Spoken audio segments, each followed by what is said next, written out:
Families who help loved ones to die are being given new guidance on whether they'll face prosecution. The advice on assisting suicide has been published after a campaign by Debbie Purdy, a woman who's terminally ill. She says it will help her live longer. Our health correspondent Thomas Moore reports. Debbie Purdy can now be sure of dying with dignity if her multiple sclerosis becomes intolerable. She had feared her husband would be jailed if he helped her to die by taking her to a Swiss clinic, but new guidelines suggest anyone assisting suicide out of compassion is unlikely to be prosecuted. For her, it means she need not take her own life while she's still physically capable. I'm not ready to die. I don't know that my disease will ever be at such a level that I can't bear to live. I don't know that, but I don't want to have to make a guess about the progression of the illness. Doctors can't do it. I don't see why I should be expected to. Now I can ask for help at a later stage, and that feels wonderful. It feels like my life is valued by people other than me and my husband.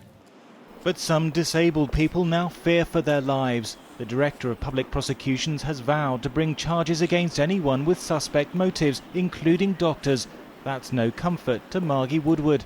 When I was a lot younger, in my teens, one of the medical professions suggested that they took the top of my head off, put some electrons in, give it a good voltage shock, and put me back together again.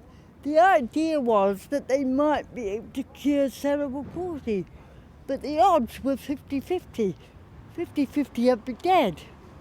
Now, my mother could have been persuaded to do that, but I wasn't, because I realised, I've got a quality of life. I'm quite happy the way I am, and I don't see that I'm a burden on society.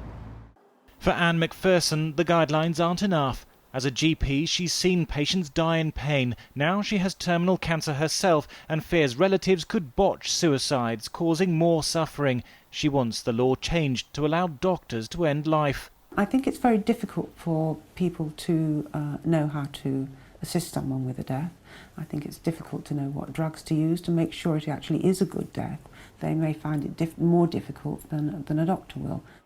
While some say the new guidelines are a victory for common sense, others warn they're a get-out-of-jail-free card. But for those suffering at the end of their lives, they may bring some comfort. Thomas Moore, Sky News.